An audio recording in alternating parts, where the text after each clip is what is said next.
Good evening and welcome to the Select Board meeting for Tuesday, February 18th, 2025. We'll begin with the Pledge of Allegiance. I pledge allegiance to the flag of the United States of America and to the republic for which it stands, one nation, under God, indivisible, with liberty and justice for all. Okay, all members participating in the meeting are present in the meeting room. The public has the option of attending in person here at Town Hall or via Zoom using the link posted in this meeting's agenda. This meeting is being recorded. Item number 2, public forum. Residents are invited to share ideas, opinions, or ask questions regarding their town government with an approximate time limit of 3 minutes. Please, anyone? Mr. Weissmail. Sir, please. Thank you. Sam Doknovich, 8 Erica Drive.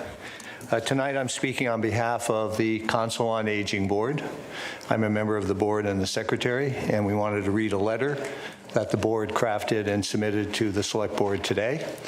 I know I've gotten one very thoughtful reply, so thank you very much, and I'm sure we'll get some others. Hopkinton is a wonderful town to live in. Its residents appreciate and value many aspects of the town, such as its small town feel and convenient location, its neighborly atmosphere, and its closeness to family and friends. Hopkinton, like most of Massachusetts, is also an aging community. In 2020, 19% of the population was age 60 and older. By 2030, in less than 5 years, the percentage of Hopkinton residents age 60 and older will grow to 27%, a 42% increase. The 2024 Aging in Hopkinton, a community needs assessment report, documented some of the concerns and challenges facing seniors who live in town and want to age in place. 3 of them: financial insecurity driven largely by taxes, cost of living, and housing; limited transportation options for those who do not drive; and lastly, inability to adapt current housing, downsize, or attain accessible housing. The report also showed that while programs and services offered by senior services are valued, there are recommendations to expand programs and services to reach a broader segment of Hopkinton residents. The demand for programs and services such as outreach assistance, meals, and transportation are expected to dramatically increase in the coming years. A larger senior population will require more support to age in place and remain in the town that they love. This will create challenges which will require additional resources, staff, and innovative programs to meet the current and future needs of older Hopkinton adults. Hopkinton is very focused on maintaining the quality of its school system and expanding its physical plant to accommodate a rapidly growing number of students. We ask the Select Board to also keep the needs of seniors as a priority. While children will be in school for 13 years at the most, many seniors will age in place for over 25 years. Meeting the needs of seniors is just as important as meeting the needs of Hopkinton's children. The new school construction property tax assistance program for seniors is a great example of addressing the financial challenges of seniors. We asked the Select Board to put in place realistic asset and income eligibility requirements so the seniors who need property tax assistance can qualify for it. A review of the eligibility requirements for all town assistance programs for seniors should take place. Income and asset criteria that were reasonable over the past 40 years should be re-examined, taking into account the impact on seniors of inflation and the increased cost of living in Hopkinton. On behalf of the Council on Aging Board, I'd like to thank you in advance for your consideration and support. Thank you, Sam.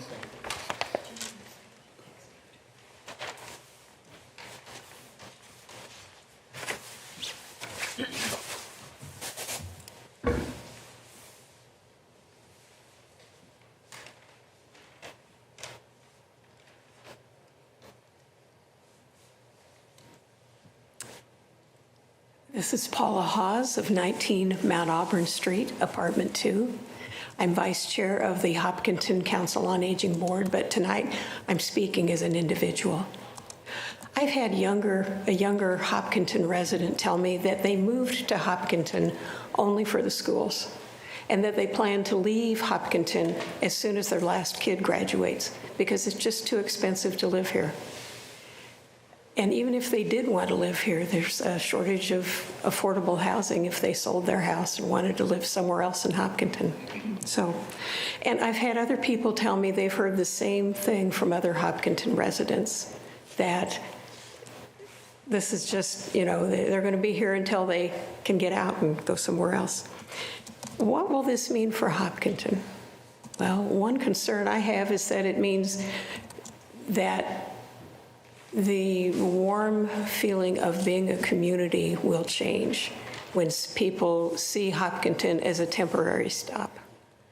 In addition, if older people sell their homes and younger people buy them and there are more children, and the number of children continues to increase and increase and increase, then there's going to be need for even bigger schools, more services at the library, more recreational opportunities, and so on and so forth.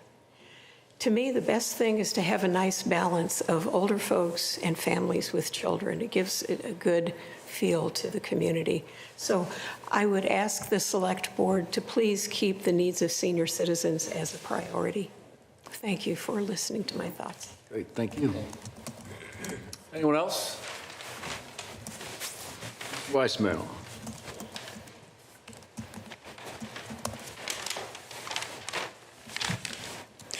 Ken Weissmantle, 145 Ash Street. Today, the water subject is unaccountable water, one of my favorite subjects. Unaccountable water is defined as the water pumped at a well or purchased from Ashland, minus the water that you sell to all your customers. Unaccountable water can come from many areas, such as leaks in pipes, or meters that do not read correctly, or main flushing that is not measured correctly. The Commonwealth of Massachusetts conservation standard is that unaccountable water should be less than 10%. Unaccountable water is used by the Mass DEP and the Water Resources Commission for water management withdrawal permits and interbasin transfers, such as the proposed MWRA connection would be.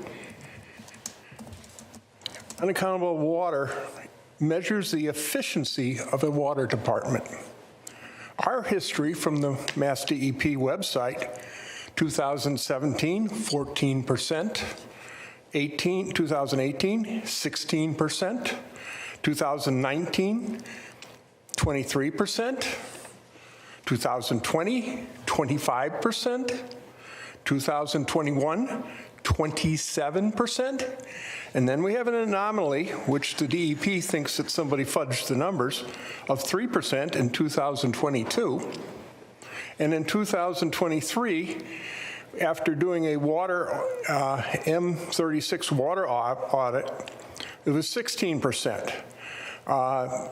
Every October, the DEP grants free M36 water audits, and the best ones, best water systems do them annually because it tells you a lot about the efficiency of the system. Hopkinton did not apply for a free audit this last October. Considering operating budgets are due up soon, the operating budget should include the yearly M36 water audit. It should include leak detection. Leaks are hard to find. We do a lot of that, but we haven't found much. And it's best done in winter in the middle of the night when there's no outside water use and most people are asleep and the washing machines aren't running. Find a leak, you reduce operating costs. We do this, but we haven't found a big leak. Water meter replacement. Water meters read low over time.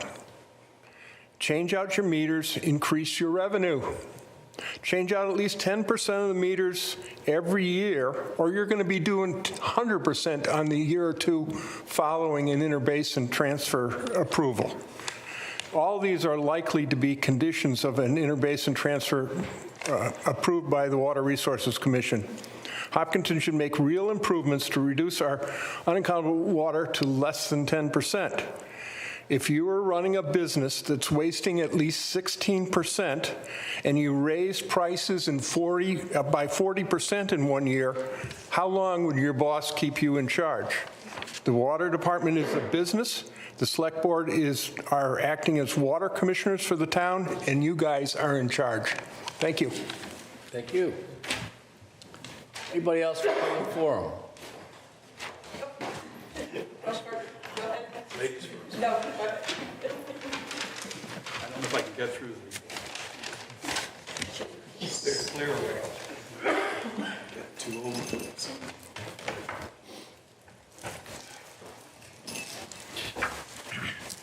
Hello. Hi. My name's Warren Carter. I live at 250 Wood Street, and I am the vice chair of the Library Board of Trustees.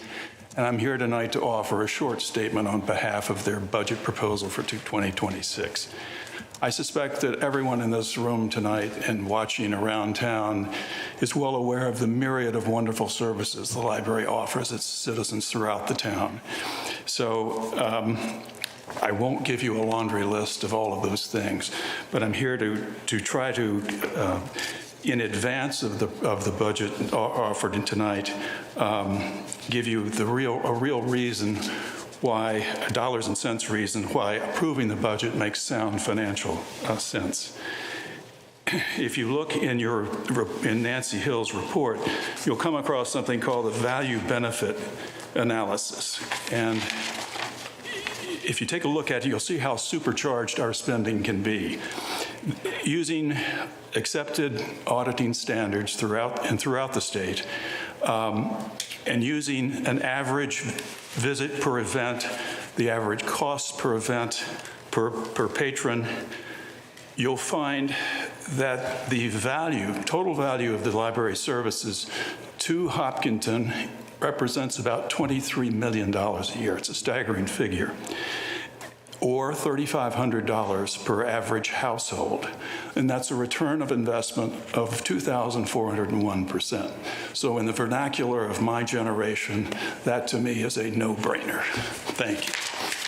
Great, thank you very much. Ma'am, please.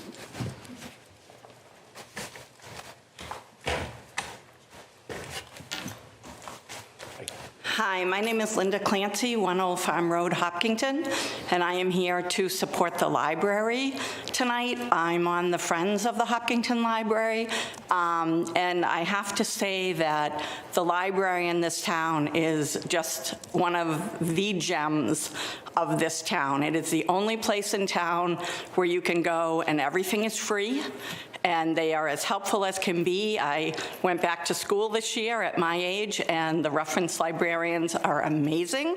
They're helpful. The library is also the only place in town that from 0 to the end of your life, you can participate. There's so many programs. It's so welcoming to new people with English language learners and other programs that they have, and it's just a gem. And I really feel that all of us in town need to support the library and keep it open both Saturdays and Sundays, because a lot of people can only access the library on weekends, and it really should be available to everyone in town and not just the people that have the luxury of going during the week. Thank you so much. I hope you all appreciate it, and I hope you all use the library a lot. Thank you. Great, thank you. Anyone else? Please. I'm Ira Steckler at 91 South Mill Street. And firstly, I'd like to thank the board because I was nominated and accepted the position on the Commission on Aging last month. So I've been associated with the Senior Center for about a little over a year. And I don't know the specifics of the Senior Center budget that Amy Beck has submitted, but I'm just here to state that what I've observed and been participating in, all the programs are very well appreciated.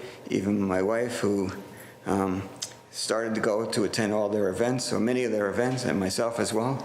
So I'm just here to state that I'm in support of what Amy Beck has proposed for the budget for the Senior Center. Great. Thank you. Anyone else? Okay, we will move ahead. There's one hand on Zoom. I'm sorry? One hand on Zoom. Please, yeah. It's Punky Draw, I think. Hi, Punky, can you hear us? Is she muted or? No, or she is. Okay, now can you hear me? There you go. Now we can hear you fine. Thanks. Okay, good. Nancy Draw, 13 Davis Road. I am the chairperson on the Council on Aging Board, but I'm speaking to you tonight as a private citizen. So I've been involved with the senior center since the new building opened in October of 2006. First as a volunteer in many capacities, and also enjoying their daily lunches as well as many of their programs and activities. I am now in my third term on the Council on Aging Board. But during this time, I made many long-lasting friendships. I even connected with someone I went to junior high school with. So it's been an amazing 19 years.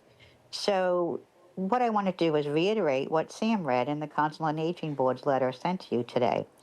Quote, "The demand for programs such as outreach assistance, meals, and transportation are expected to dramatically increase in the coming years," end quote. So please, let's keep the funding that we need so the upcoming generation of seniors will be able to enjoy all the services and programs that we do now. Thank you. Great. Thank you, Punky. Lower my hand. Okay. Anybody else? Anyone else on Zoom? Nope. Okay, great. All right, with that, we will move ahead to the third item on the agenda, which is the consent agenda. And there's a fair bit here. I'll just kind of intro the topics without getting into too much detail. We have some minutes from February 4th. We have a new employee, Ritika Patel, as the town's procurement and grants manager. Resignations, the board will consider accepting resignations of Suzanne Green and Patrick Fagan from the Hopkinton Historic District Commission. Parade permit applications, the select board will consider approving the following parade permit applications. A parade permit for the Sharon Timlin Memorial 5K Race to Cure ALS. A parade permit for the Little League Opening Day Parade. A parade permit for the Dick and Rick Hoyt Memorial Yes You Can Walk Run. A parade permit application for the 100-yard dash, and a parade permit application for the class of 2025 senior car parade. Does anybody want to break out any items from the consent agenda? I just wanted to generally ask, they have, all the permitting team comments are positive, or they're taken care of? Yes, they are. Okay, So all the applications are complete as with public safety and all that? that's correct. Okay, you good? Yep. Any other questions? Anyone, let's start with the breakout. Anyone break anything out from the consent agenda? Seeing none, the chair will entertain a motion to approve the consent agenda as submitted. So move. Second. Okay, now to the motion. Does anyone have any questions, comments about the consent agenda motion to approve? I think just that we always like to thank the people who've served who are resigning, so thank you. Yeah, we'll do that for sure, right? Okay. Anything else? All those in favor, please say aye. Aye. Any opposed? It's unanimous, and so carries. Item number 4, employee introduction. We are going to actually table this, Elaine, correct? Correct. So we're going to table this item for the evening for no other reason than we just couldn't get it organized in time, as I understand it. Item number 5, 2025 Quarter 2 Deposit Investment Report. Now, this sounds exciting. Elaine, please, if you want to introduce the topic. I want to introduce CJ Paquette, Town Treasurer Collector, and Kyla LaPierre, CFO, to talk about the second quarter deposit investment report. Perfect. Great. Welcome. Hello, everybody. All right, so we're not going to bore you with all of the details of the report. I just have some bullet points I figured I'd go over. So this report covers the period of October 1st to December 31st of 24. We earned roughly $870,000 in interest this period. Interest rates on accounts have declined slowly. We expect them to be pretty stable at the moment. Investments had a poor quarter due to uncertainty in the markets. Although it's notable to comment that the calendar year for 2024 was up as a whole. We do expect Q3 will improve. It seems the markets are calming down at this moment for now, but obviously we can't forecast that indefinitely. January, as we've seen so far, was a better month. We earned $484,000 in interest for January. That includes trust stabilization, OPEB, and general funds. So we are already seeing it kind of bounce back up, which is a good thing. The town's ARPA account was closed in December as all ARPA funds were spent or appropriated. So you'll notice on the report it had a very small number of interest for December, and that was just the final interest for the account. So I wanted to note that. We did have our semi-annual review on investments for calendar year 2024 today, actually, so this is good timing. Investments are broken up into 3 buckets. So we have 3 separate accounts: stabilization and CPA, OPEB trust, and then trust funds. So just to give you kind of an overview of what 2024 brought us. Stabilization and CPA had a portfolio return of 4.65% for 2024. Annualized since inception, the return is 3.04%. OPEB had a portfolio return of 11.28% for 2024. Annualized since inception, the return is 6.46%. Trust funds had a portfolio return of 7.01% for 24. Annualized since inception, the return was 3.92. So as you can tell, 2024 is a great year for investments. We earn more percentage-wise than we have on average historically. So it was a good year for all of the investments. Hopefully we see the same, for 25. And we also have the prudent investor legislation that will be at the town meeting. So that should hopefully increase some of our numbers as well. Great. Sounds pretty good. Yeah, thank you. You're very welcome. Mr. Manon, questions, comments? Oh, this is great. I think this is the highest in many years I have heard. So keep up the good work and hopefully we'll see that going. Thank you. Terrific. Amy? Yep, just that you'll put this on the website, or maybe it is already, so the public can look through it if they want to see the detail. And the prudent investment thing for town meeting, you'll have some slides for town meeting, I presume, to explain that, because people won't know what that is. Yeah, so as we've mentioned before, it was actually approved at a town meeting a while ago, but then it had to go to the State House, and it got lost somewhere there. So the easier way to get it done is to take a vote on it again. It does not have to go to the state level anymore. Oh. So it's a town decision now, it's up to the town. So instead of fighting the legalities of trying to figure out what happened to it, taking another vote will make it easier. Thank you. Yep. Good. Obviously, the taxpayers' money's in good hands. Thank you very much for your hard work and making it happen. Of course. Great. All set. All right. Thank you. Thank you both. Well done. All right. And we don't have to, there's no action for us there other than the update. Got it. Okay. And the CFO is staying with us. Item number 6, we're a little early for. Everyone's here. Everybody's here? Let's go. All right, Elaine, take it away. So tonight we continue department presentations of budgets. And so tonight there'll be accounting, procurement and grants, public library, youth and family services, and senior services. So first, Cindy Johnson with accounting and procurement and grants. So what we've been doing so far with these budgets, and Kyla's seen this, and maybe you've not seen some of this, we do about 10 minutes per department. And we try to stick to the very high level stuff and talk mostly about personnel and making sure we can take care of our folks and the services, the great services they provide. We're not into counting the pencils here tonight. That's what everybody else can figure out, but we want to make sure that you get enough time, but we don't want this to carry on because we got to get through several others. So it's not just directed at you, it's at everybody, but you just happen to be the first one sitting there. Okay. So please, everybody, bear with us, but let's try and keep it moving and hit the high level stuff. Go right ahead. Are they going to show the slides? Yeah. Okay, good. So the Department of Accounting, Procurement and Grants, our functions basically fall under 3 categories. Obviously, the most important is financial reporting, accounts payable, and procurement and grants. Our FY25 budget was $315,855. The FY26 recommendation is $288,612. That actually is a total budget reduction for my department's budget of 8.6%.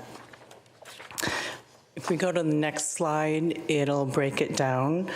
In salaries, we have 3 full-time employees. It's myself as the senior accounting manager, town accountant. I'm responsible for the financial reporting. Assistant town accountant handles the accounts payable, which is paying the invoices. And then our new employee, Ritika, will be the procurement and grants manager. So in the salaries budget, we did have a decrease of 4.25%, and that was due to new staff hires, hiring at a lower salary than the exiting employees.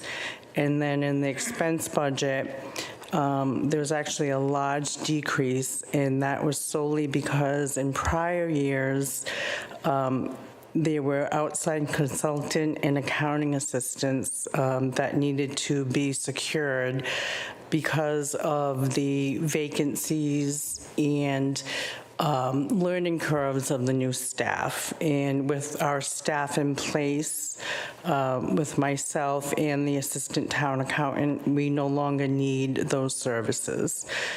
So we were able to recognize a huge decrease in what we need for our expense budget. And lastly, the accounting department does not have any capital requests. Great, thank you very much for that overview. Mrs. Bruggebusch. So even though it's a decrease, it sounds like you'll be maintaining the same level of staffing that's needed? Okay. Absolutely. And the expenses being so low, maybe it's in a different budget, but I'm sure you have software renewals and things that you have to do, but that didn't make your expenses So go up. the software cost is in the IT budget. Okay. And the biggest cost for financial reports is the audit, which is $47,000, and that is located in your fixed and general budget. That's not in my department budget. Okay, thank you. What's that? Mrs. Freniger. I think everything's going well downstairs. Thank you. All set? Mr. Manon. Yeah, no, thanks for the walkthrough. Looks like the cost went down, so that's good news. Yes. I was curious, what was the breakdown for the expenses to go down? It was in 2 areas.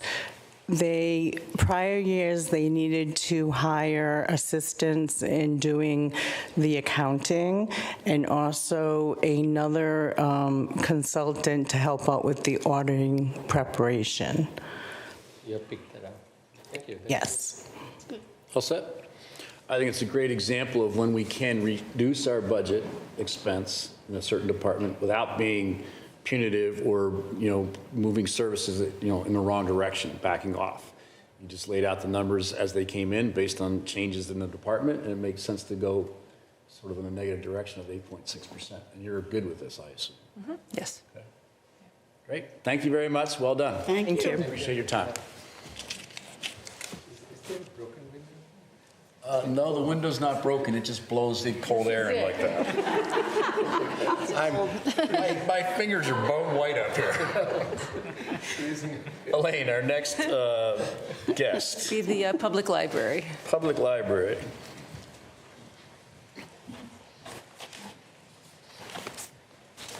Nancy Hill, library director. Hi, Nancy. Hi. Thank you for the opportunity to speak to you this evening about the library's proposed budget for FY26. The library's budget in FY25 was $991,902. Our recommended budget from the town manager this for FY26 is $1,049,586.73. That's a 5.1% increase over FY25 and represents a level serviced budget. The library budget only makes up 0.83% of the town's overall budget. Staffing accounts for 92% of our budget. The other major line items that we get through the town is part of our materials budget due to state requirements. And based on our population size, we're required to spend 15% of our overall budget on materials. The town has always given us a little bit less than a third of that, and we make up the difference with other sources, such as the McGovern Fund and some other trusts that we have. Originally, we had planned to ask for more in that line item this time around because those other sources are starting to become depleted. But based on the fact that we were asked to kind of keep things level serviced, we have cut from our materials budget ask this year, and will once again try to make up those other funds from other sources. The other major line item that we have this year is $24,000, which goes to our CW Mars membership. CW Mars membership gives us access to 7.6 million items, provides access to databases, and allows the library to access substantial discounts for databases and software. Without CW Mars membership, we wouldn't even have the software to circulate items, and outsourcing that or purchasing a standalone module would far exceed the $24,000.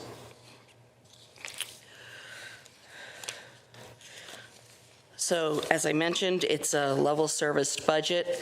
The only change is we are now asking the town to pick up the $24,000 for the CW Mars membership. 4% of the overall staffing budget line growth is due to cost of living and merit increases and equity among positions. We have been doing all that we can to be efficient. We've fulfilled our promise to the townspeople to open on Saturdays and Sundays without any additional cost to the town or any additional staffing. The library has significantly reduced costs on processing materials through internal efficiencies, reduced the ask for conferences, and eliminated from this budget any nice-to-haves, requesting only the necessities as presented. We have no capital requests other than we will be a part of the Historic Commission's capital request for the flooring in the Ellsworth room, but they're doing that, and we're just sort of signing on with them. And then on my third slide is just some information for you. I'm not even going to go over it. It has nothing to do with the budget, but I'm happy to answer any questions that you might have. Great. Thank you very much for the overview. Mrs. Ritterbusch. Yep, so it sounds like you'll be able to maintain the same level of staffing this year going forward? Okay. Yes. And then your dwindling trusts, so that's something we're going to have to plan for next year. If these continue to dwindle, they'll still have to be more. At some point, we're going to have to really seriously look at the fact that the other sources of income that we have are not going to sustain us keeping up the level that's required in order to become certified, to stay certified. People could participate in the fundraisers for the Library Foundation and the Friends too. That helps. Yes, but the Friends and the Foundation don't pay for any. They don't pay for any materials. Primarily, they're paying for programming, which we don't get any funding from the town for programming. So that's primarily what they sponsor. Okay, and then we had an inquiry from a resident about the AV equipment in the big room that you rent, and that it's aging and not working well. I assume that's not in the budget because that's probably a need. It's not in the budget. Okay. It would have to be something that came from IT's budget, okay. And I have not spoken with them about that. I will say in response to that, though, that It's a very large cavernous room, and no matter what equipment we have, we're going to have some feedback issues because of the size. It's very echoey, I know. Okay, but is that something that the Friends or the Foundation might donate for? Or they're usually doing programming, not things? They're usually doing programming. You know, we did just have, we got as you know, a $20,000 grant through the Board of Library Commissioners, and part of that allowed us to get a hearing system for folks with hearing issues. But that was more on their end rather than projecting. So at this point, we have not looked at that. It is something that we are aware of, and we will be discussing with IT and pursuing other avenues. But at this point, right, that's where we are. Thank you. I'm all set. All set? Ms. Lefreniere. Well, I think I'm all set with the library. Mr. Manon. Yeah, no, I'm glad that you are level service. Is there any impact? I'm just checking on the weekend hours or any of the other events and anything. I know we discussed it in one of the meetings. Yes, originally, when we were told to adhere to a 1.3% budget increase, the only place we had to go was salaries, because that's really the majority of what the town funds. And so we were looking at having to cut our substitute line budget line, which would have resulted in having to close on the weekends because we wouldn't have had the staff to stay open.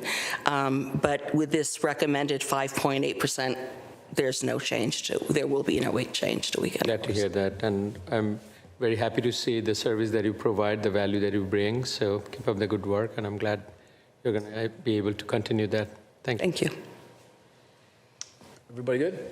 Mm-hmm. Great job. Thank you very much. Thank you. I'm glad it's going to get worked out. Thank you. Have a good evening. Next up, Elaine. Youth and Family Services, on Alcott Miller, Director. Welcome. Oh, thank you for having me. Just waiting on the slides. That's great. So, on the surface, it looks like a nice story to tell that we are asking for less than we asked for last year by 0.1%, a teeny tiny amount. All helps, don't and we were riding happily on that front. But as you know, if we've been paying attention to the news, grant funds from federal sources are being reviewed right now. So we are really in a state of uncertainty as far as knowing what the future looks like for our grant funds. I just met with SAMHSA today, our contact there, and they didn't have any more information to give us either. Just said to continue to do a great job, and that we have great teams in Hopkinton doing great work, and that and that's all I could, nothing on the finance front. But I'll go through it with you anyway. On the next slide, you can see that our total personnel cost is $475,577.96, and about half of it is funded by federal grants. So we have 2 staff that are funded through prevention grants, and they're completely funded by federal grant money. And then we have 3 staff that the town pays for. So that would be myself. And it's actually like a piece of each of us is paid for by the MHAT grant. So there's like a percentage of each of us in there. So there would be the program coordinator, but that's been vacant for several months. We haven't been able to rehire that position. We've interviewed, we've made offers, and we've been turned down. So, and then we have the resource counselor case manager position. And then there's the hourly staff, which is the case management and social worker position of 30 hours a week. So the town technically pays for that, but it's being offset by $77,000 of another federal grant, which is the Mental Health Awareness Training Grant.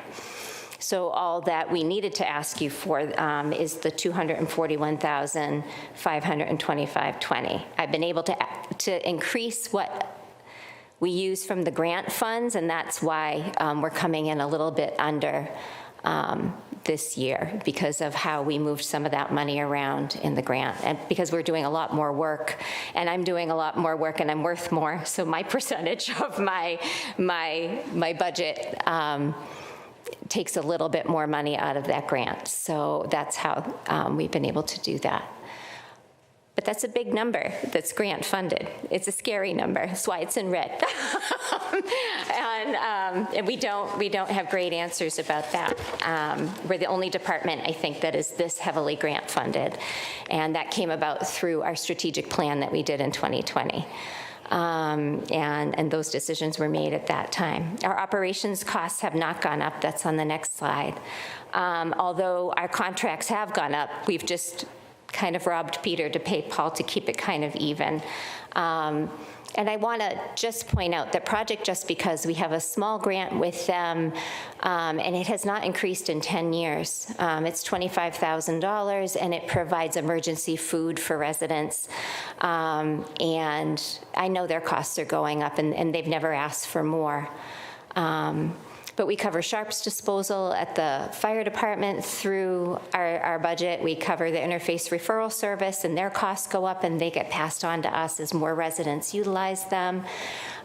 So our costs there are stable for this year, but everything is edging up because everything just seems to cost more. And so my concerns, if federal grant funding is discontinued, we'll lose 2 youth substance use prevention staff and will not have the funds to fill the program coordinator clinician position that's been vacant since October 2023. We're not scoring well on that front anyway, because what we're offering is too low.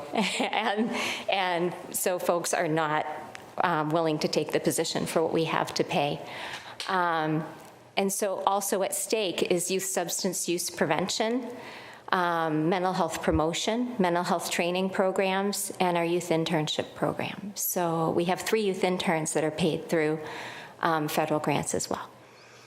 So what seemed to be like this really happy story when I prepared my budget got really depressing. And also, the terms at which we accepted the money may change. And so that's also on our minds, and not knowing, what that may look like in the future as well.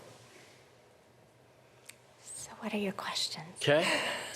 Thank you. The last slide just kind of goes over more of what the grants provide. So I don't have to go into all of that. It talks about when they sunset, if we keep them. So. Okay. Mrs. Ridbush.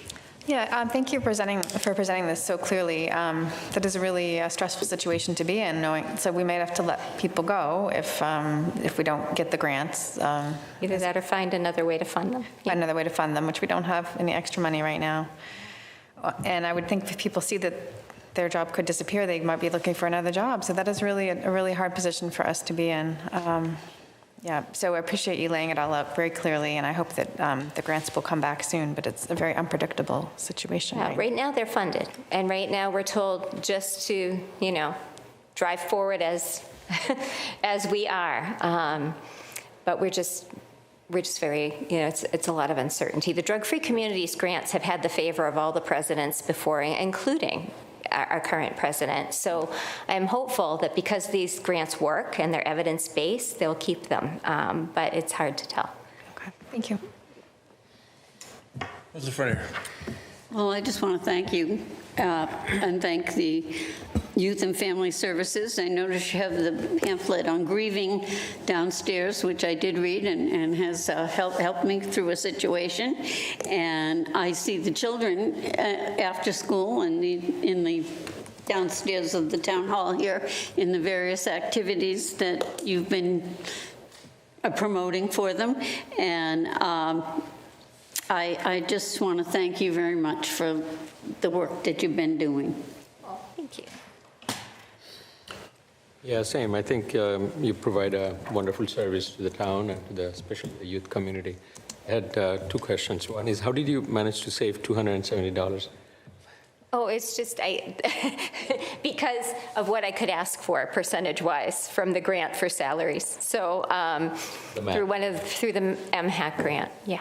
No, that's great. So, but Any matters? it's important to note that $77,000 is offset, like right now. And so in the future, like when that grant sunsets, we go back to what we were approved for before. And so while it looks like there's some years that are lower,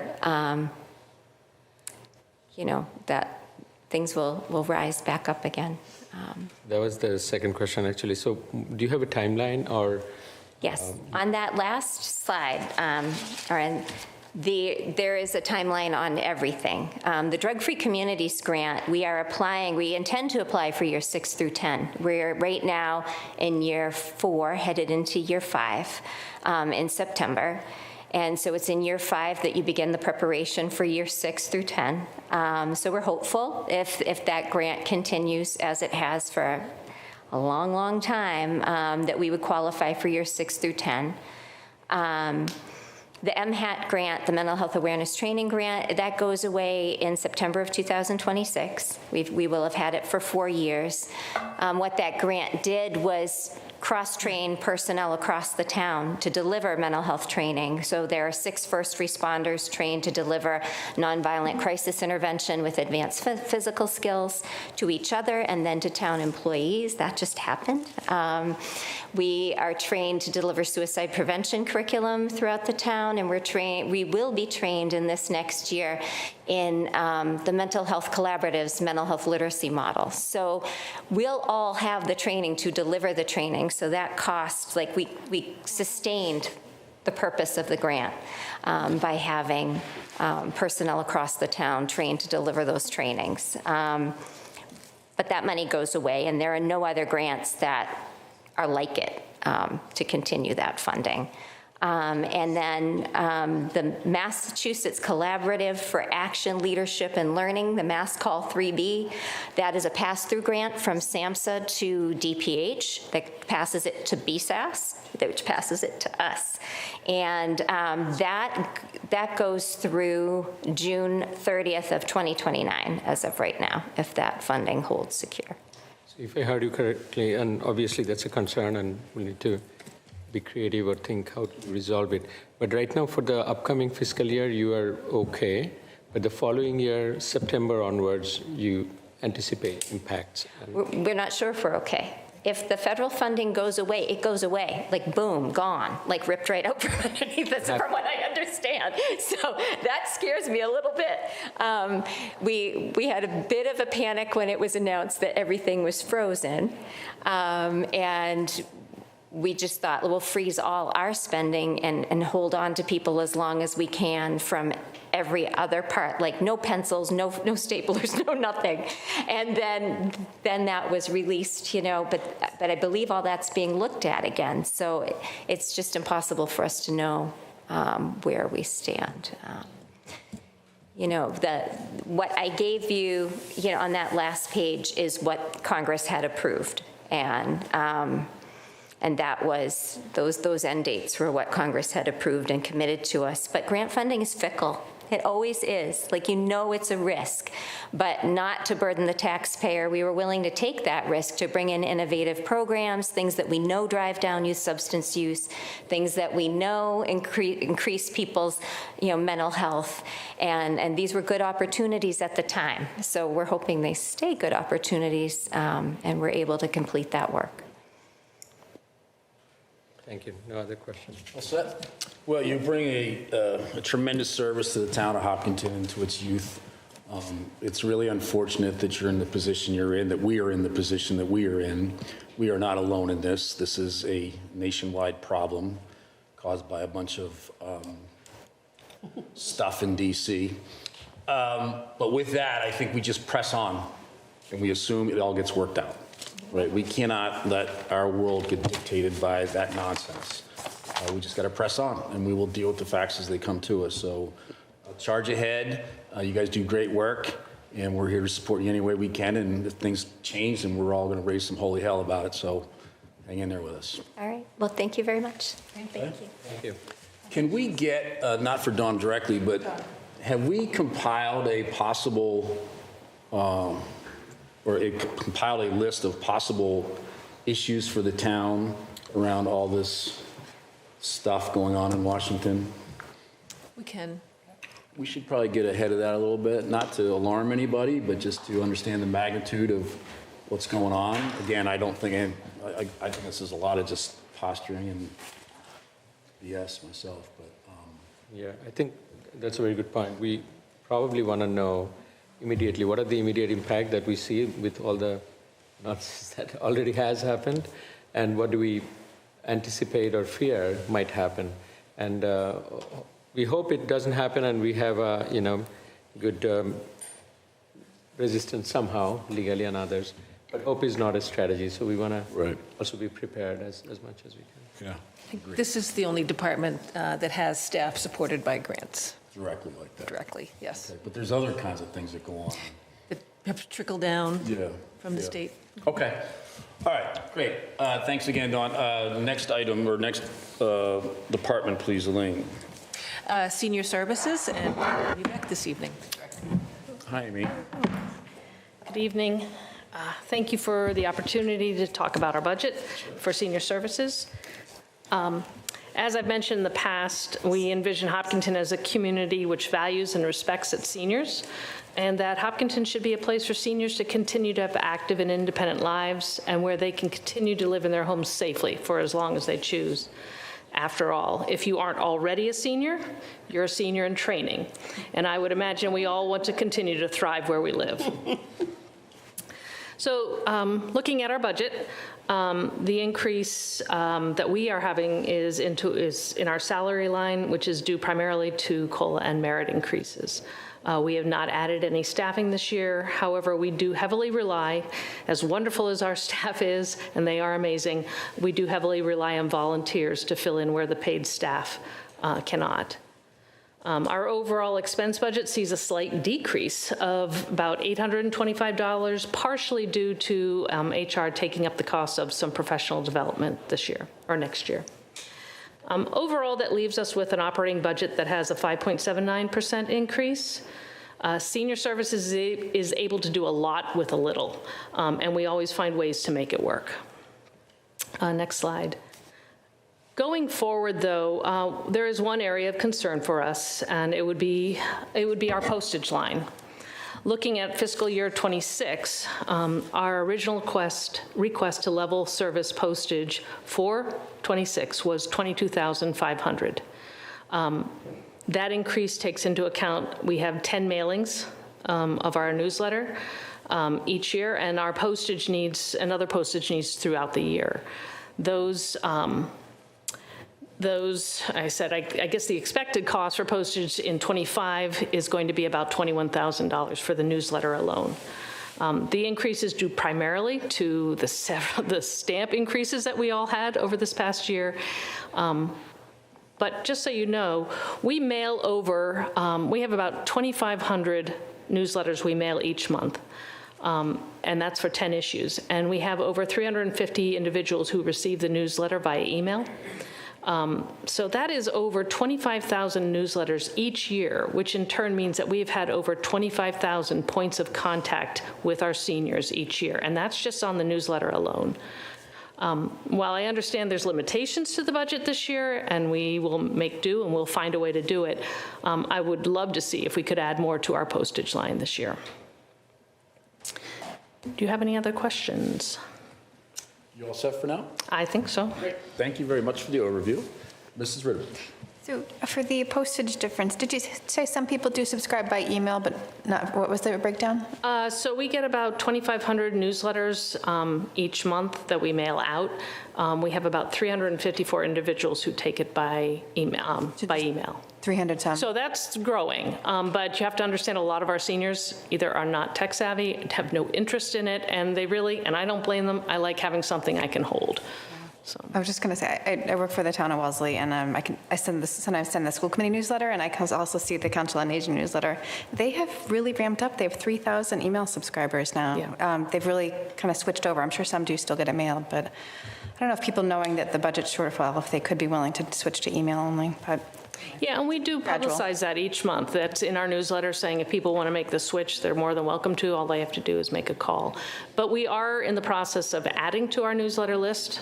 We get the census whenever, and we can start adding seniors. And so a number of us have aged up, and we are now in that category. So maybe when they start getting it, they will decide to go with an email. I absolutely love the newsletter. I must pick it up at least every other day, looking up something, and it's just great. I mean, if it's from the menus or activities and things that are going on and times and things like that, and I really would like to see the newsletter continued as it is. It's wonderful. Thank you. They work hard on it, I will say. Thank you. I think you're doing a wonderful job, and the Senior Center, certainly. We have a very active senior community, and thanks to the activities driven by the Senior Center, and a great place to be active and be engaged. Now, I saw the letter from the Council of Aging, and I empathize with all the, I think, challenges we are seeing coming, and we do need to support look at the affordability issue. We talked to our affordability board chair last meeting, and I brought it up as well, that how can we provide better, some of the advantages potentially through affordable housing. And similar goes with other services that you have. And one thing I also caught my eye is that currently 19% of the population is senior citizens, and projected to grow by 42% in just 5 years to almost 30%. So we definitely need to plan for that. How can we augment the services? How can we keep up with the growth in this, and make sure we don't lose the value that we all have created, and continue on that? So with this one is, fairly simple. It's $5,000, but in the coming years, I think we'll need to get our heads together to plan for that and also accommodate and support that. Great, thank you. Thanks. I do receive the letter, and I do flip through it. I don't read everything in there. Sometimes I'm like resisting it, I'm like, I don't know if I want to read all this stuff, but I don't recall seeing where I can sign up for it via email. So I believe it's on the last page. I don't have one in front of me right now where the news, where your address label is. There's a line underneath it that says if you're interested in having it by email, you can sign up. Maybe a couple other spots throughout as people are kind of flipping through. It might remind them, advertise getting off the paper version, if you will. But I think you guys do great work for the town, and I'm glad the budget's working out. So this $5,000, though, what do we do about that? Is it an issue, or is it not an issue, or is it? Well, I think, they say they're going to, try to make do, but when we look at the budget as a whole at the end of all these presentations, we'll see if we can move some things around. So you're saying you have a $5,000 gap right now? We have about a $5,000 gap, yeah. And who knows, depending on our new names going in, our new seniors who are coming up, whether that'll change unless they start getting it by email. But again, we don't even know whether there'll be increases in postage, and I think they are threatening it, so that that could change things for us as well. I mean, $5,000 to communicate effectively with all our seniors, we should be able to figure that out one way or the other. So we'll come back to you on this one. Great, thank you. For sure, yeah. Good? All right, great. Thank you very much. We appreciate your input. I'd like to say something to the Council on Aging people in that letter. There are things that we do not have jurisdiction over, and I went to a meeting not too long ago, and I did ask you to please forward things like that letter on to your legislators, because a lot of exemptions are definitely governed by Massachusetts general law, and they can't be changed. You can't just up the income level and up these things. They're not arbitrary. But things like outreach, transportation, meals, we can take a look at. But please, if you have a letter like this and you're asking for a change in exemption policy or a change in state policy, please forward it to the state legislation. All right, great, thank you. I think we're good with item number 6. Right? Okay. We'll move on to item number 7, the senior tax credit work hours. Ms. Lazarus. So this is one of the items from the future agenda items list, following up on a conversation we had, I think, several months ago regarding a change to the way people have been contributing their hours, namely working for the Friends of Seniors, which is a private nonprofit. So we did have to comply with the law, and it turns out that anyone seeking those tax credit hours has to perform work for the town and not for a nonprofit. So since then, we've been able to provide working opportunities for everyone who needs it, and that's where we are today. So people can still volunteer for the Friends. Unfortunately, we can't give them a tax deduction for that. They can volunteer. We can't reduce their taxes, correct? Correct. But they can. So they can perform work for the town and earn that They tax. can get paid for that. Reduction in tax. It's a tax credit. Okay, it's a tax credit. So there is a tax credit available. Yes. Yes, and I will say that as soon as the letter went out, we were already reaching out to the 12, 15 people that it affected. Within a month, they were either made the decision to continue and find a different position where they would stay with the Friends and still work in the thrift store or whatever was needed, but they did have positions when we found them for people who wanted them. So I'd say at least, if it was 15, at least 12 of them took us up on that and are now back on the program earning for that. So. All right, so that's good news. Yes, and we're very happy. We have some seniors doing some work here at Town Hall, and it's great. Yeah, and I will say, I mentioned at senior leader meetings that, if you have a need in your department, to reach out to us, tell us the skills that you need, what you're looking for, and we do our best to fill that need. So. Comments, questions on this topic, Mr. Menon? No, nothing further. I think we need to support this, and seems like we are accommodating with some of the efforts that you mentioned. Let's continue to do that. Great. No, I don't. I've been asking about this and talking to people about it, and I have learned that one of the things that we did not understand in the beginning was that one of the jobs was for the Friends and not for the town. So that's why the discrepancy happened, and now we have people working in other areas, and it's great. We're solving a problem. And we did it very, very quickly. So again, it was waiting for people to get back to us to tell us what they wanted to do. So. Okay. Thank you. All set? Yep. Well, that's great. I'm glad to see we moved in a positive direction there. Does this now conclude our discussion around the senior tax credit hours and our future agenda items? For now, yeah. Is everybody good with that? Sure. Striking it off the list? Great. Thank you, Amy. Thank you. Thank you. All right, we'll take that, so we can eliminate that one from the list, okay? We do want to chip away at those. Great. Okay, next up. Is you. Project funding agreement with the MSBA for Charles Wood School. The Select Board will consider authorizing the Select Board Chair to sign a project funding agreement between the Town of Hopkinton and the Massachusetts School Building Authority for the new Charles Wood School. So these are the documents that are required for the town to participate in the MSBA process, and Town Council has reviewed them and indicated that it's okay for the board to proceed with executing the document and authorizing the chair to sign. So it signs us up to participate in this program and to receive reimbursements as described in the document.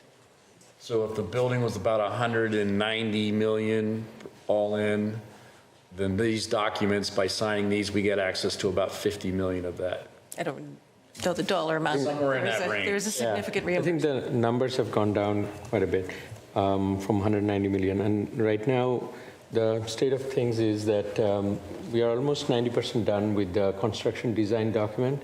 And that's when we could apply for the permitting and all the other requirements to get the MSBA engaged and start to get reimbursement. So with this sign off and our vote and Mr. Chair sign off, we should be able to start getting the reimbursement. And the reimbursement actually should have started, or we are eligible since we passed the town vote. So in between, whatever reimbursement was not, couldn't be claimed because we didn't have the agreement, will be to be determined how we are going to get that, but we are going to get that regardless. And good news is after the construction design completion, we are able to fine-tune the budget, the cost, and now it's 8 million less than what was anticipated before. Now, the entire 8 million may not be the town saving because MSBA savings also will go down a little bit, but it'll be significant, 5-6 million or more. We'll determine that in the coming days. Now, if you remember, the last time when it was passed, the town's part of the cost is under 100 million. I forgot the exact number, between 90 and 100. So now it'll be even less than that by another 5-6 million, so which are all good news. So the project is tracking well. The committee is doing a great job.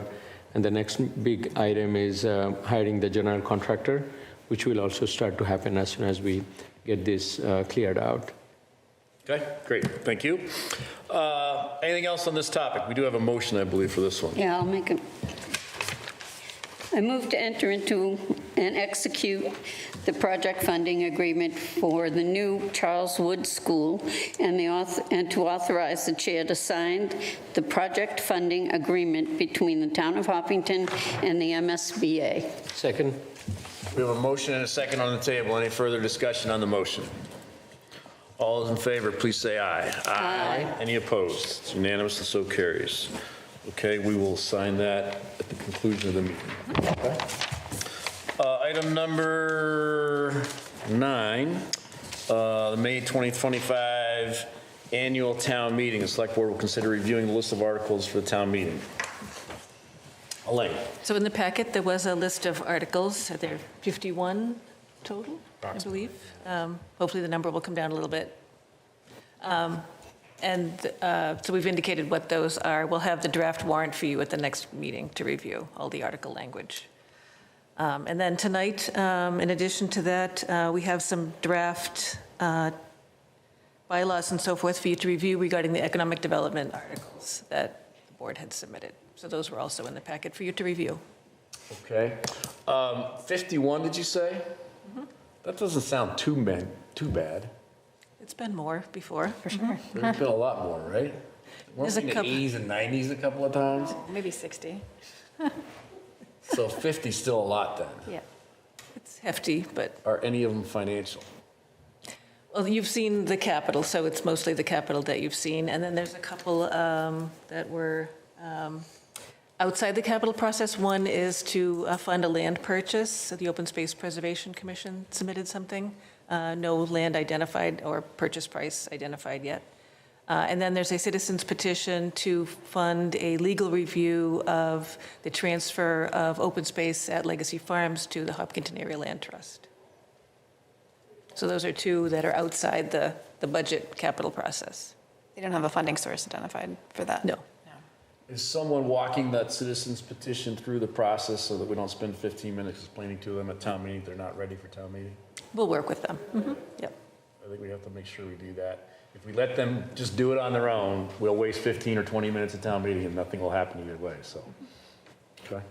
All right, so what would you like us to do this evening then? I'm not clear exactly what the ask is. So if you would review the 3 draft economic development items, the first being a minor change to the home rule petition, and then 2 draft bylaw changes. Where would I find them in this massive amount of paperwork I have? Well, you do that. Could I go back to, there's one other citizen's petition too with no money attached to it, right? A bylaw change proposal? There is another citizen's petition. It is the, sorry, where is that? I think it's the loud braking. The braking trucks. Yes, the air brakes. Yeah. Okay. The prohibition on the use of compression braking. Okay, and so since it's a general bylaw, we would have to have a hearing on that, the select board? Holding a hearing is optional. Oh, okay. Required. We've done that in the past for visibility for people who are proposing bylaw changes. Okay.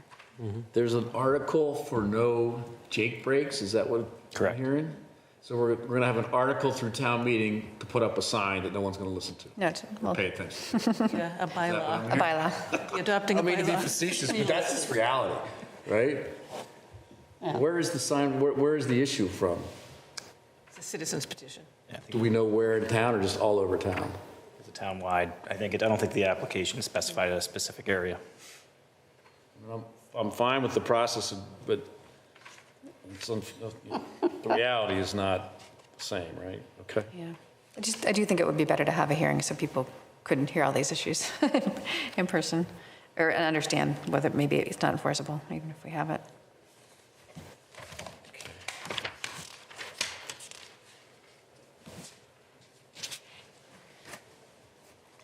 I'm just trying to find these in the packet. Why can't I find? Yeah, I couldn't find either. What are you looking for? Is it a separate attachment, Elaine? It follows a list of our town meeting articles, follows the project funding agreement for Charles Wood School, and then... Starts at page 144 of the PDF? Oh, you don't have that. What page, sorry, ma'am? 144? Is anyone really familiar with this stack, physical stack here? Not yet. Yeah, I don't see it in here either. Okay. It's near the end. It's after the budget. Why don't you introduce the first one for us, Elaine? All right, so the board had submitted a home rule petition to direct the meals tax revenue into an economic development special revenue account.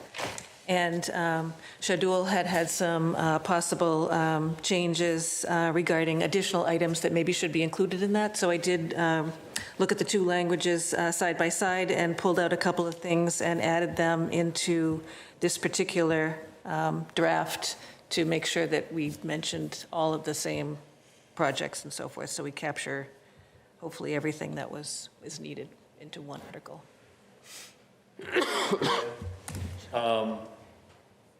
So we added reference to economic development projects, including those that stimulate economic growth, attract and retain businesses, and improve infrastructure. But it seemed like everything else was included in there already. Do you think the article is in order, or the warrant article is in order? Maybe not. We're not talking motions here, so. Yeah, I think this would be, so this would establish an account which covers a lot of the economic development activities and projects that the town would consider undertaking over the years. This particular one is fine. And is this tied to the legislation also trying to direct that economic? This would be the legislation. That is the Yeah. legislation. So it would say what kinds of things we would use it for. Okay, so that's what we've all covered before. I think we've all been in agreement with that before, and it makes sense to proceed to put that, the establishing of the account in front of town meeting. Right. Right? Okay? Yeah, I like the verbiage that been reconciled. Yeah, that's good. Everybody good? And this is in line with what you've been working on, right? Okay, good. Okay, so we're all good there. Do we need to vote that? I don't think so. No. Yeah, okay. Next up? Next one is to a draft article that would create an economic development advisory board. The idea was to adopt or have a town meeting article that would accomplish this.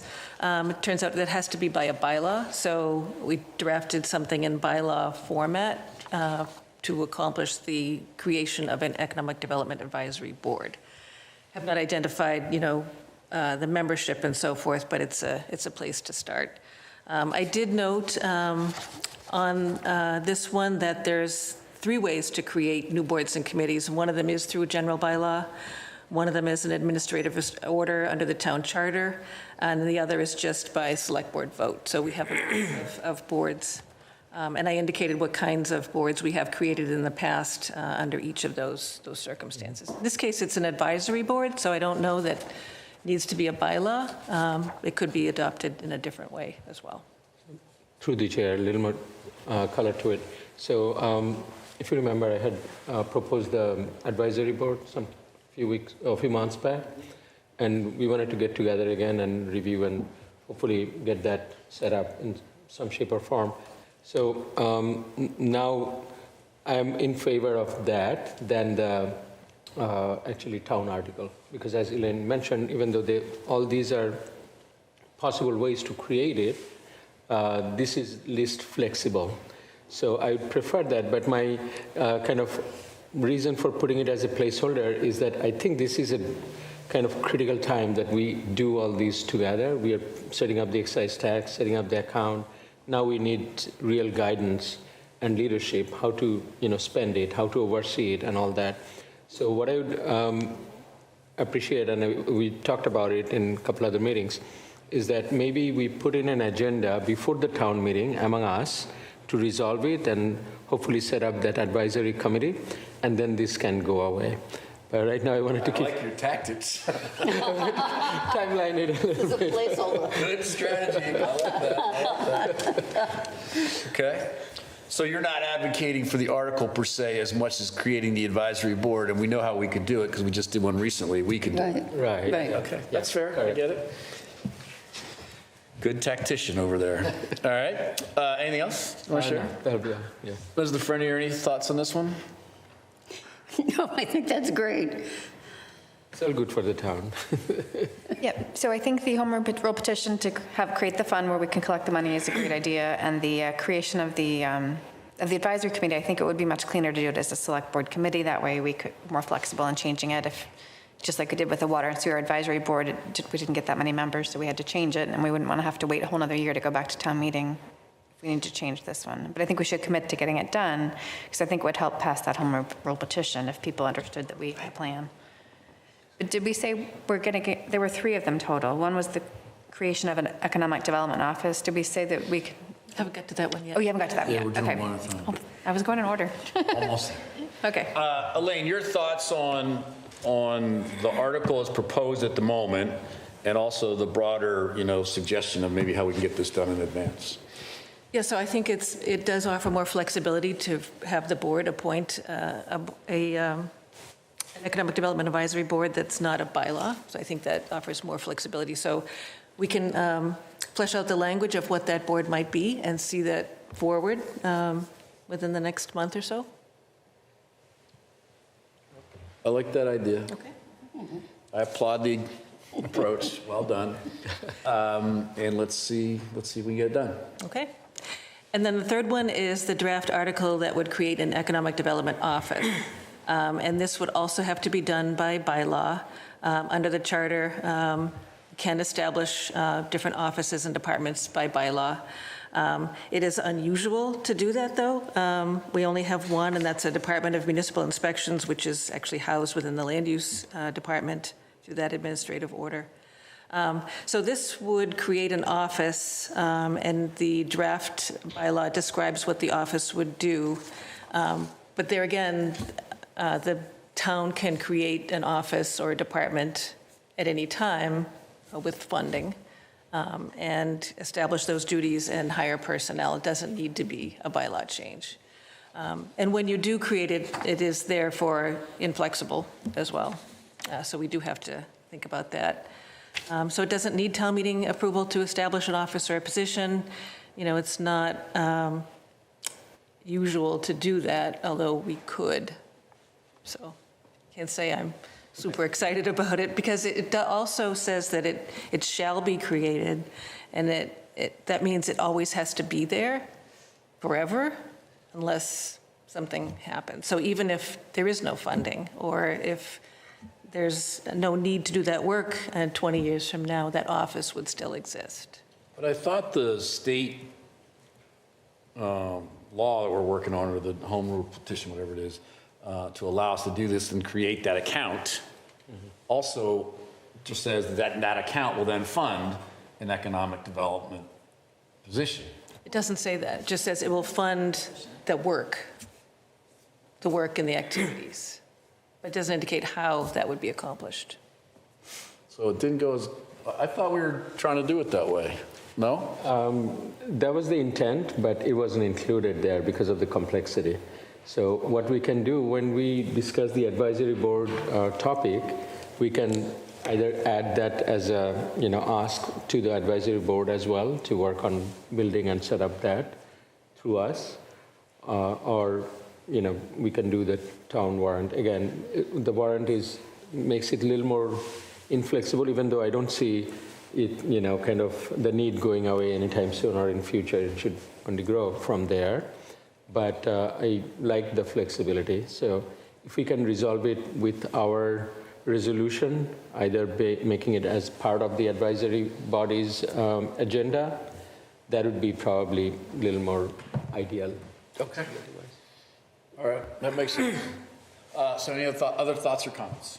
No, I think that's pretty much it. And this is, again, I mentioned it so many times, that as we are feeling more and more pressure on the tax, we need to look for alternate revenues. And certainly with the downtown corridor completion coming up soon, knock wood, and our growth that we have experienced, this is a great time to promote our small businesses as well as large ones. We are also platinum certified now on biotech. So this office will be a great addition. We have the now funding to also promote it, support it. This is a great time to do all these activities, and this is sowing the seed for future. We can't expect something in 6 months or even 10 months. If we are lucky, we'll see some, but this is going to give us the results in the coming years and help us remediate a lot of the challenges we are facing with budget and other tax issues. So I'm all for it. Okay. Anyone else, thoughts, comments? Yeah. I've always been a big proponent of economic development. I had been on an economic development task force in the town of Franklin, and I have a friend who is an economic development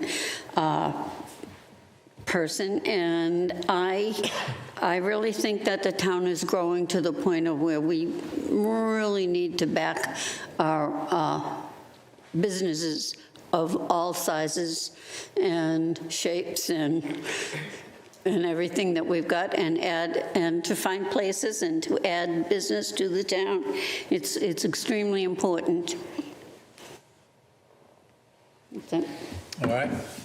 And then I was going to say, I'm not really in favor of creating the Economic Development Office via a bylaw and at this town meeting, because I would really like us to get our ducks in a row with creating the committee and then creating the fund, and then based on their recommendations, then we could craft the development office.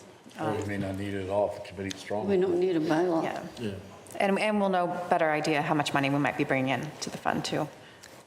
But just to add, it can be created anytime. It doesn't need a bylaw to be created. Okay. Right. We don't have any budget to fund it though right now. That's the problem. It's coming. I know, but so could we even fund it in the fall if we decide to, or no?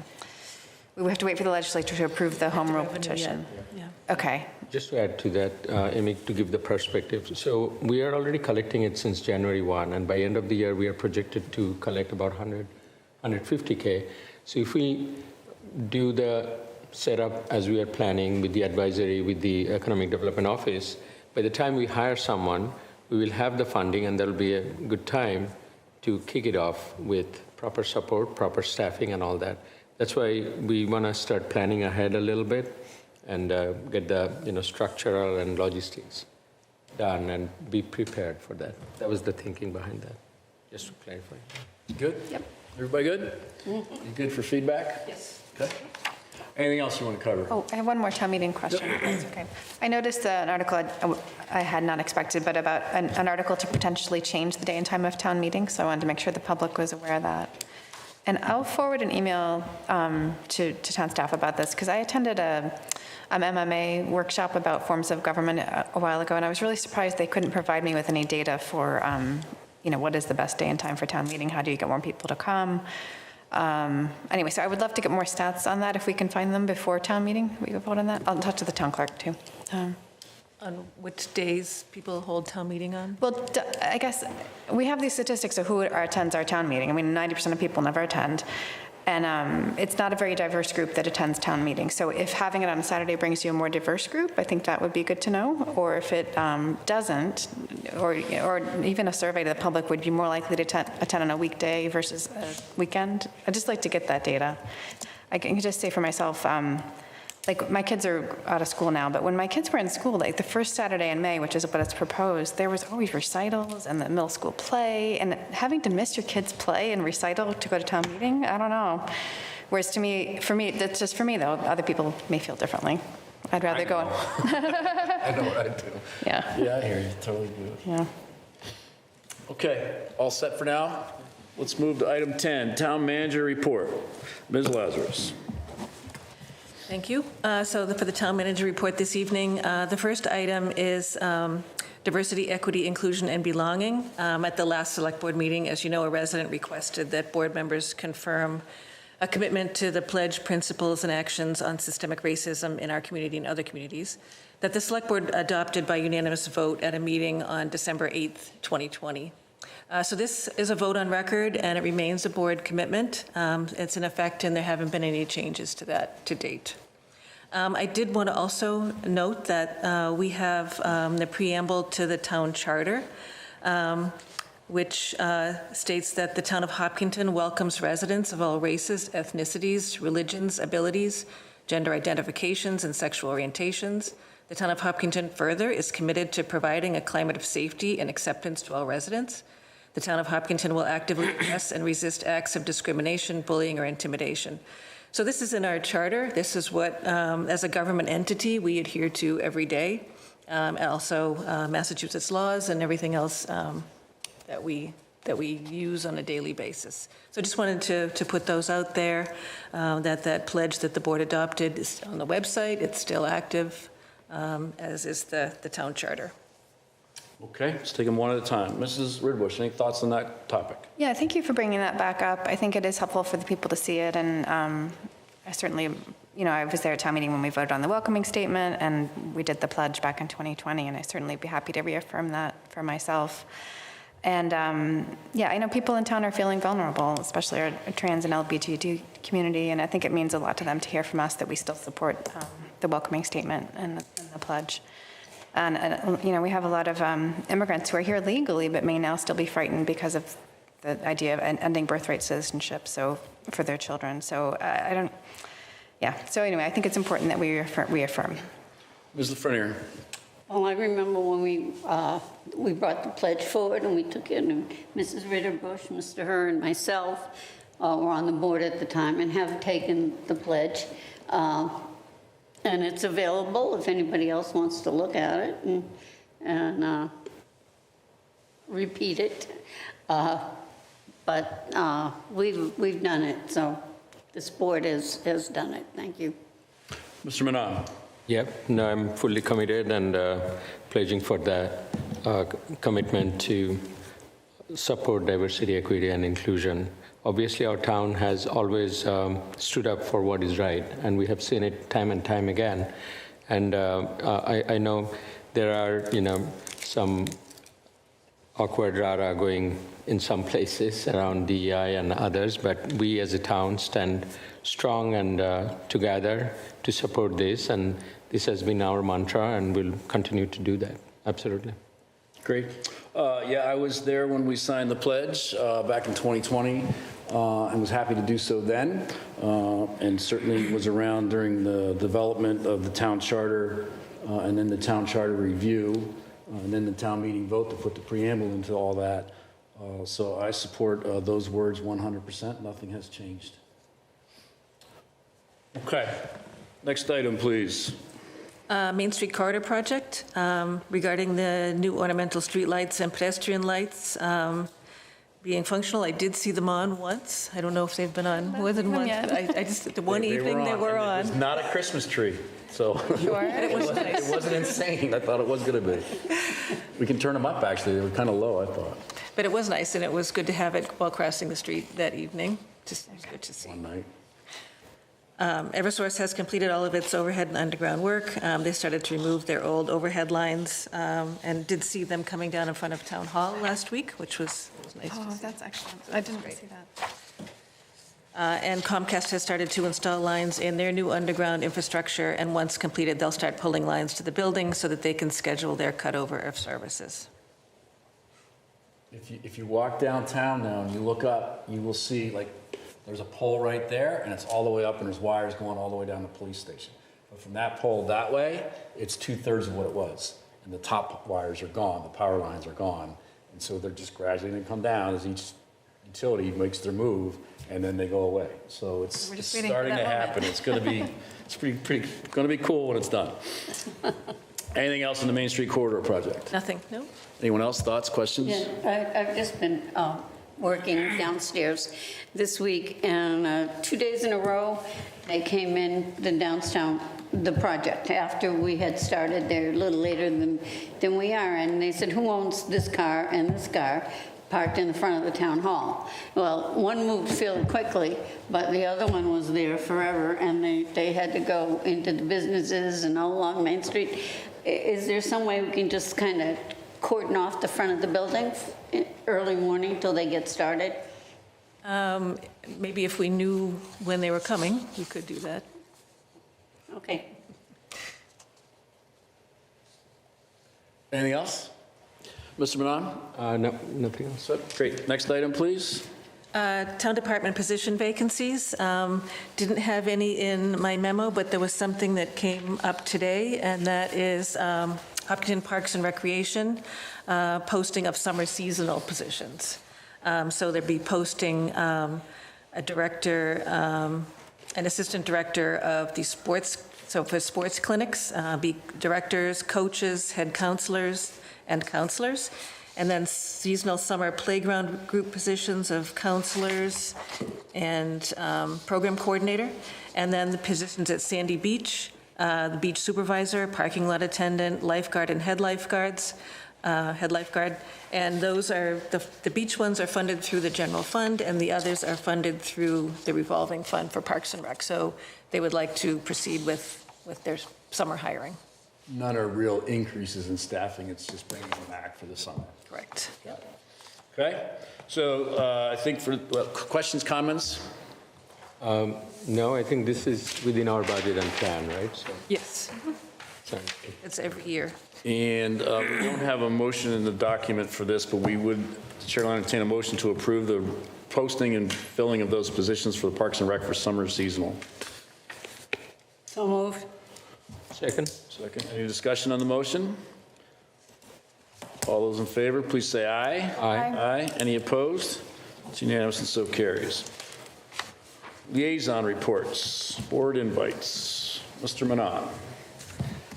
I think the ESBC report, I talked about that, the new school, so very excited about that.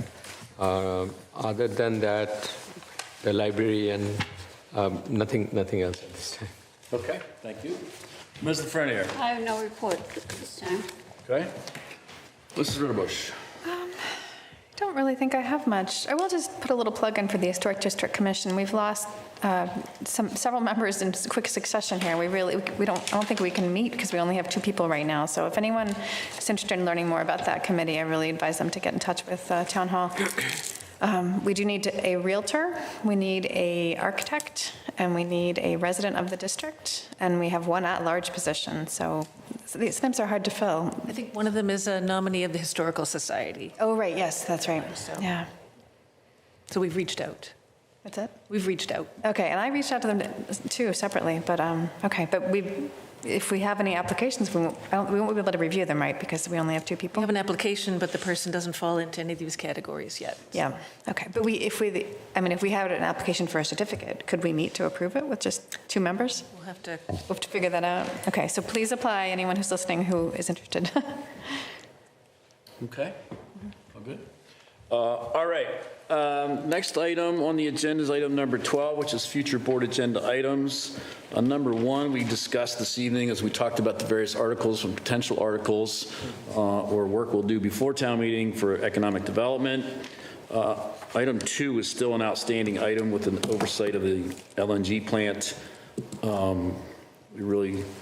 We got to raise that one up on the list, Lane. Okay, that one I think we've been a little bit behind on. 3, we've been working along the way here for some redacted documents. We haven't completely closed that out with town council, have we?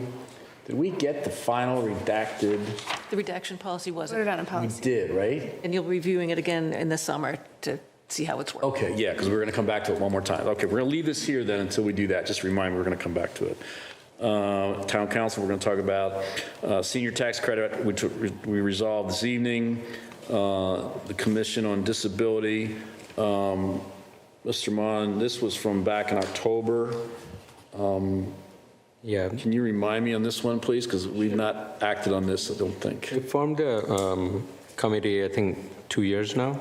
Wanted to hear from them what are the updates, progress, and how we can help, or if there is any other direction setting or collaboration we need to do. So I did More of reach an out to the- update than any issue. Okay, so get an update from them. Gotcha. Yep. Sorry. I did reach out to the chair, and she's trying to find a good date for that. Okay, so Elaine's on that one, Yep. sure. Oh, I'm on that commission. I will say, we don't really have much to report right now, so I think this could be put off another couple months.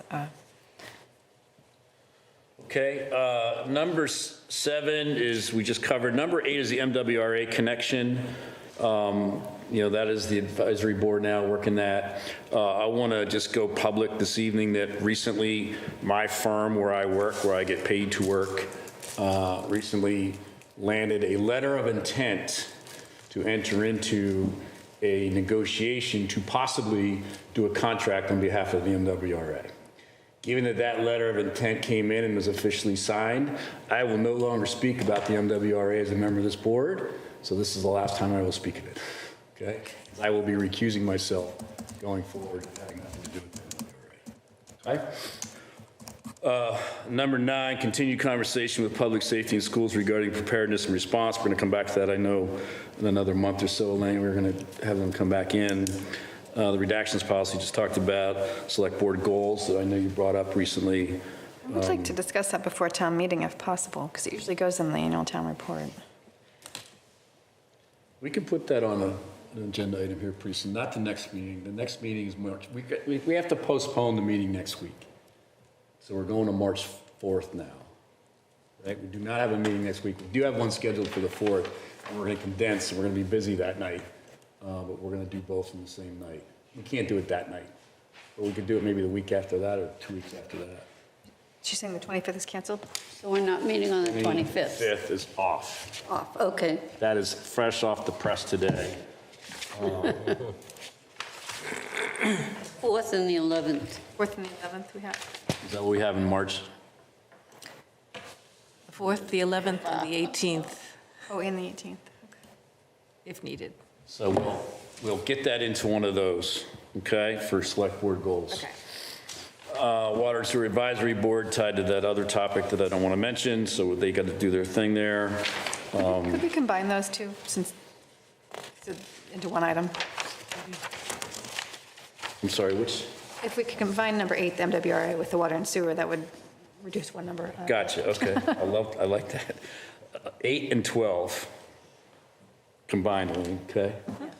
And then item number 13, our commitment to diversity, equity, inclusion, and belonging. Just talked about that recently, a minute ago. Okay, anybody have any other future board agenda items they would like to add to the list? We did make some progress this week. Nothing at this time. Amy? Anything? Mary Jo? Nope. Shido? Nope, nothing at this time. Okay. Under board invites, though, the farmer's market, we are going to try to do one in March, right? March 9th? March 9th. And hopefully we'll have better weather than the February one we tried to do.